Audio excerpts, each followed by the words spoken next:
And if you follow me, the Urban Forager or the Jackson Forager or whoever I am, I really don't know who I am, then welcome to the woods. Welcome to the wild woods. I've got my hat, I've got my cigarette, and today we're searching for chanterelles. So join me. This is what I've got so far. I've just got a couple on a log here, and I've got my off mosquito spray. It's much needed when you're out in the wild because there are a lot of mosquitoes. But the beautiful chanterelles, you can identify the chanterelle quite easily. I mean, they're golden. There's nothing quite like them. They have these false gills here, which are not real gills. Real gills, they produce spores, but as you can see, you can kind of wipe the false gills away, and that's how you know they're false gills. They don't actually produce spores. And when you split them down the middle, look how white, vibrant, and white it is on the inside. It's just so contrasty. There's nothing like it. And they have these fibrous tendons that pull apart. So it's not only is it a delicious mushroom, it doesn't have that mushroom smell like market mushrooms do. Like the grocery store mushrooms just smell awful in my opinion. But there's some chanterelles out here today. They're kind of few and far between because for some reason this time of year they start to wane. In my last couple of videos, I posted me making a chanterelle pizza, and there were just so many chanterelles out here. But today, there's just few. Here's one right here. I'm not gonna pick it simply because it's kind of old. I just want to leave it in the forest. It doesn't really. I don't like them when they're thin like that because it makes me think of all chanterelles. But the truth about false chanterelles is that I've never actually seen one. Just FYI. This right here, I don't have anybody watching, but this right here, this is a boletus mushroom. This is also an choice edible mushroom. And I don't like these too much because they get a lot of worms in them, and it's hard to find them without worms. If you find them in the woods, they're most definitely going to have bugs and worms. And this one, you can see the stem has been eaten away by various bugs and whatnot. But I'm going to keep it. I don't know. I might could toss it up in a stir fry or something. Well, here's some puppies out there.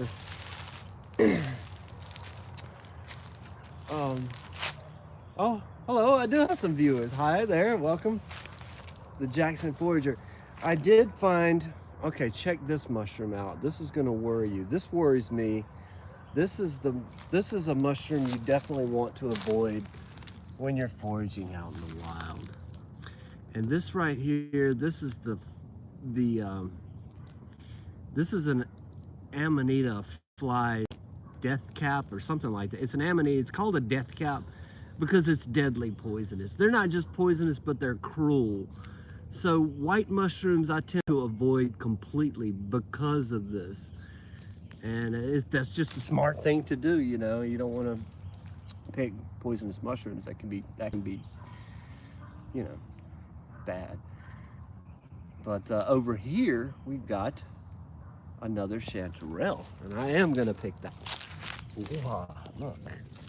It's kind of old. Maybe not. I'll leave it. I'll let it grow for the sake of the wild.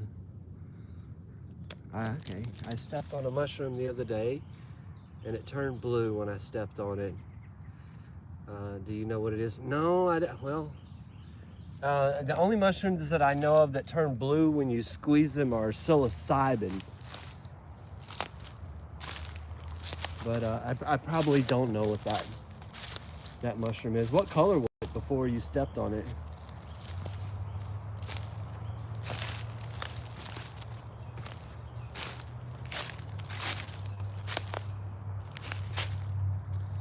here is my collection thus far. I have a few chanterelles and a bolitas. This one, that's a hot one right there. I like it. Woo. It's thick. It's got a little dirt on the bottom, but God made dirt. Dirt don't hurt.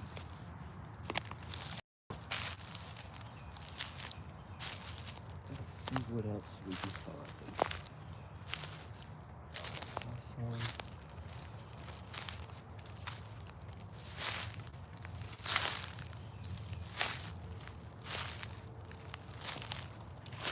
Oh, this thing is huge.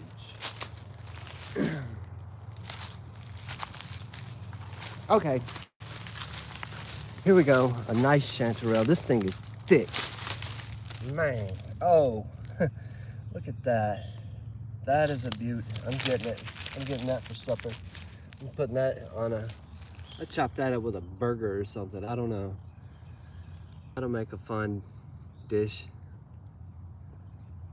Mmm.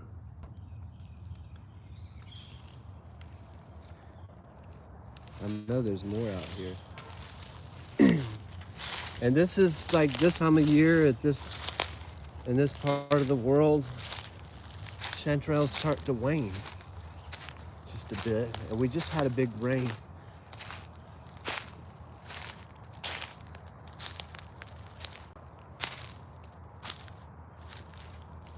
Thank you for the likes. Porcini turns blue when you step on it. Okay, that makes sense.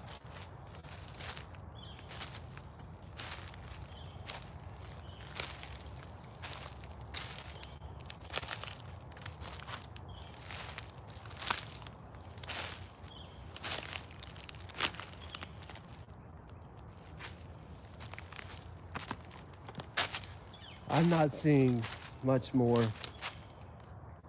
I knew it would be slim pickings.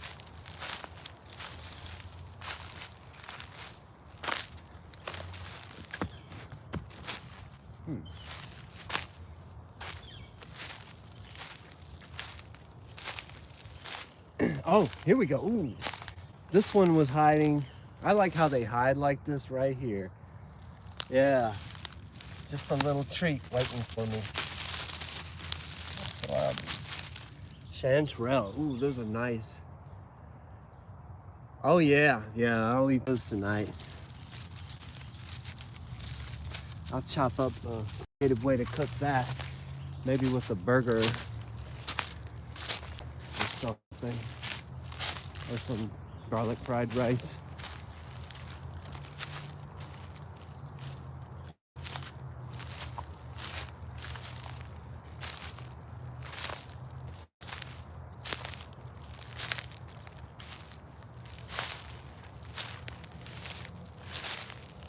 Oh, here we go. Oh, okay, we got a little cluster here, very small ones. I don't mind picking them.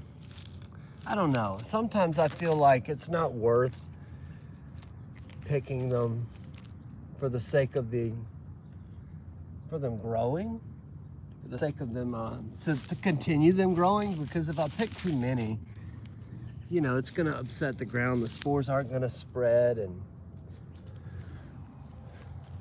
as a mushroom collector, you want that. You want to keep the balance in the forest. But I don't have a bad choice. I mean, look at that. I'm going to put that bolitas in with everything else. And we'll call it a night. Yeah, I want to thank everyone for joining me, the JXN Forager.